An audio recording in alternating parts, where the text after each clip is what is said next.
Here we go then, everybody. Just 3 match days to go in the FIFA World Cup qualifiers African section with match day 8 coming upon us thick and fast. Who is going to be securing one of those 9 lucrative FIFA World Cup spots? Could be 10, could be 10. We're not going to know about the 10th for a while in terms of how those second place team playoffs come on. But I've got to say, match day 8 is going to be amazing.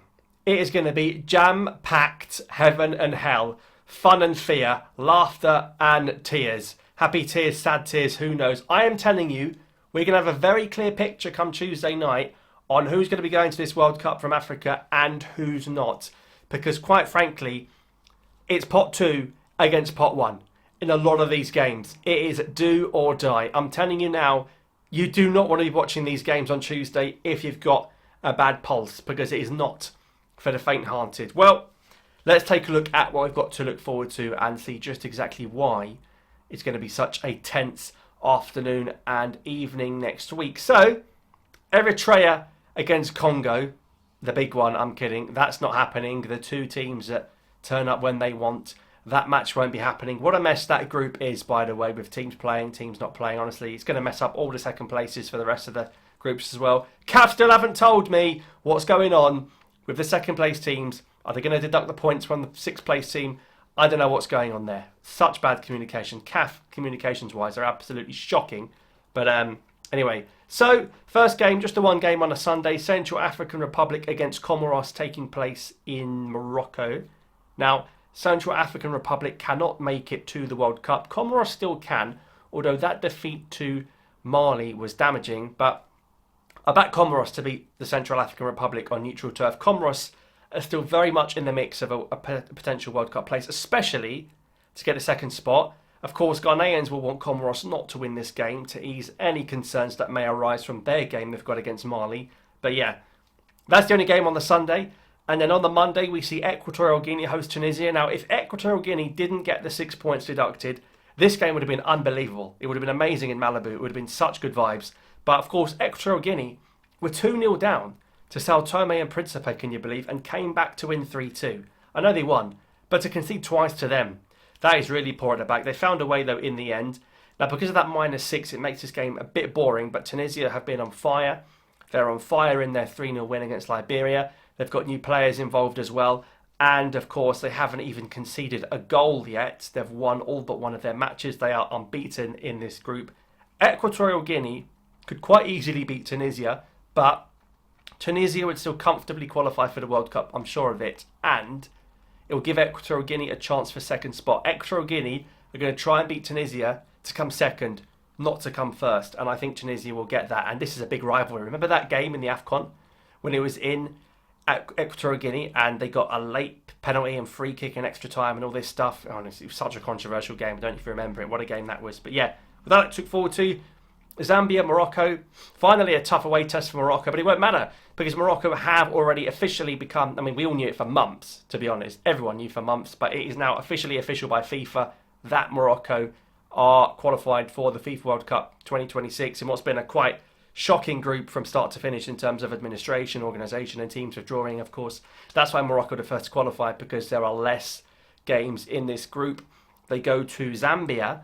And I think Morocco should rest some players and play the second string guys. I mean, players that don't really get a chance. I'd be playing here because of the risk of injury, the physicality, the humidity. And Zambia need to win this game. Zambia under Avram Grant are trying to get the second spot. So we've got Eritrea out, we've got Congo out, and we've got Tanzania, Niger and Zambia fighting for the second place. And considering there's less games in this group, they need all the points they can get. But, of course, Morocco are chasing a 100% record, which would be a nice little achievement for them to have as well. So, obviously, Morocco have won every game, I think so far, 6 out of 6, 18 points. And we see them beat 10-man Niger the other day, 5-0, in what looks like a fantastic state-of-the-art stadium. Honestly, it was amazing. It reminded me a little bit of the Allianz Arena, that new ground in Morocco, where, of course, the first game of AFCON will be played when they play Comoros in the opener. So, yeah, really great facilities there. And you kind of get why they host all the big tournaments. Just look at the facilities they have got there. So, it's going to be a tough game in terms of Zambia need to win. You know, it's like when a team wins the Premier League. They lose a couple of games after, kind of on the beach already. Morocco, for now, will want to play a good performance and win, because Morocco at this point onwards have got to start thinking about trying to win the AFCON at home. They are by far the huge favourites. There is huge pressure on them to win it for the first time in half a century. They've got to win it. They've got by far the best squad. They've got by far the best team. They've got the tournament in their own country. They're going to go to Zambia and try and show they can beat Africa's best in these last couple of World Cup qualifiers. But anyway, yeah, that's wrapped up. Morocco, congratulations to them. They are going to the FIFA World Cup for the third time in a row.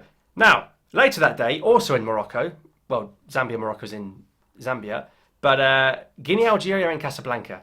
Now, of course, we're going to take a closer look at this closer to the game, but Guinea are back in the race for the second spot, having got that win against Somalia. By the way, Somalia should have equalised, had a perfectly good goal disallowed, and Guinea obviously went on to win 3-0 later on. Girassi finally got on the score sheet. They took Girassi off early to rest him for the Algeria game, but of course they had a day's less rest. Looking forward to that one, more to come on that game. Algeria in a very good position now to qualify for the World Cup, 6-point gap, 3 games left, but a lot of people seem confident, we're going to beat Guinea and we're qualified. Listen, I don't think we're going to beat Guinea. More on that later. I can't see us beating Guinea. You've got to give huge credit to the coach if we do, because I can't see it. Guinea-Bissau, Djibouti, not that much to play for, to be honest. We expect Guinea-Bissau to win. Madagascar, Chad, also in Morocco. Madagascar, even though Chad got a point last time at home to Ghana, I expect Madagascar to win, because even in that group with Mali, Comoros and Ghana, Madagascar right back in it with that win they got the other day. So I think Madagascar are going to beat Chad, and they're going to be right in it come to the end of match day 10. Malawi, Liberia, doesn't really matter, a bit of a dead rubber. And Uganda, Somalia. Uganda, what a result. 4-0 over Mozambique. They brought back Denis Onyango, the keeper. He only played on the bench, but it didn't matter.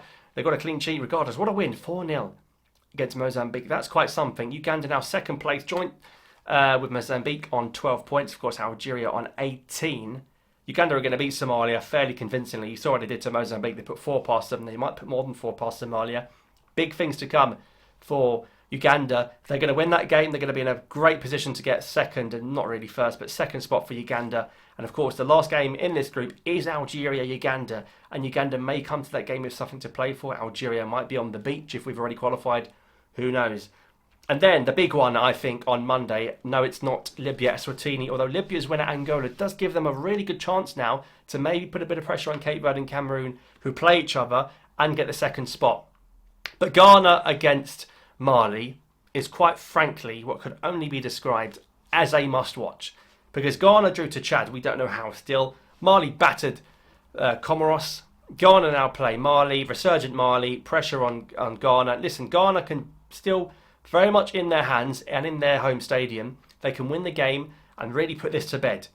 But the draw to Chad adds way more pressure. They really, could have done without this pressure. It's going to be quite an insane game. That is a Monday night. That is a must-watch, Ghana-Mali. You do not want to miss that game. If Mali go there and win, goodness me, the GFA are not going to get any sleep that night. And then, Tuesday, no less than 15 games. 15 World Cup qualifying games in a day. And not just any old qualifying games. Listen to the games as we get through the list. Now, Kenya play Seychelles. Kenya will win that game. Namibia play Sao Tome and Principe. Namibia will win that game. Sierra Leone play Ethiopia in Liberia.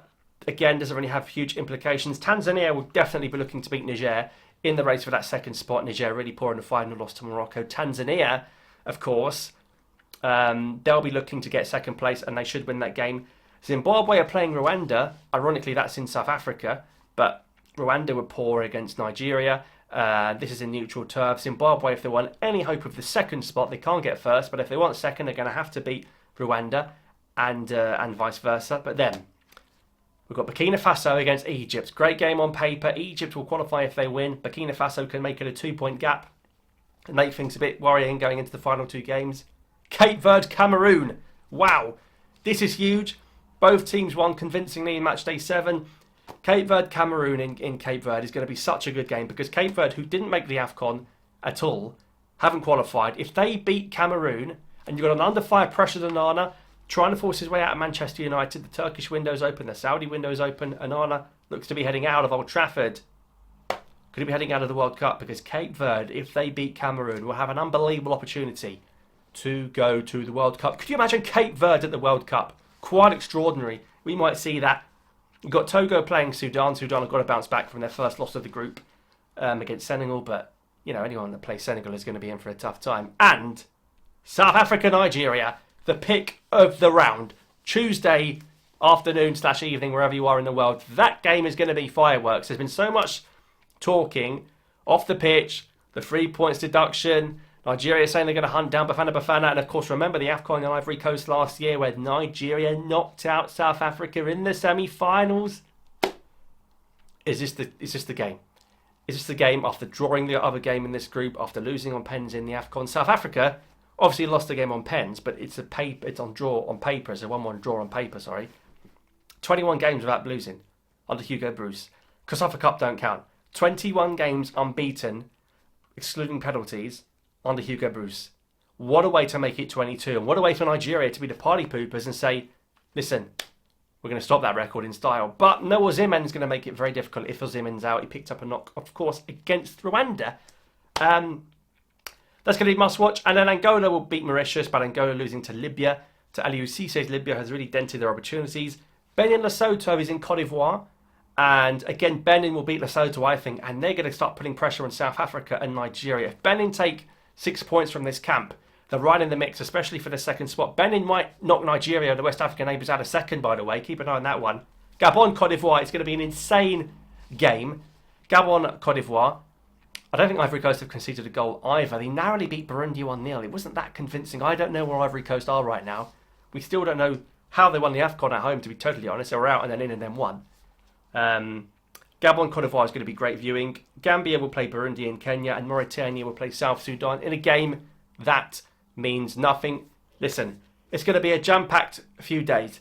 Stay locked in, press subscribe. There's going to be more videos looking at individual matches, more in depth. We're going to look at Congo, Senegal this time. We're going to look at South Africa, Nigeria, of course. We're going to look at Cape Verde, Cameroon, and of course we're going to look at Guinea, Algeria as well. But here we go, guys. This is it now. No more room for error. Let me know if you're looking forward to Matchday 8 as much as I am. We will see you next time for more.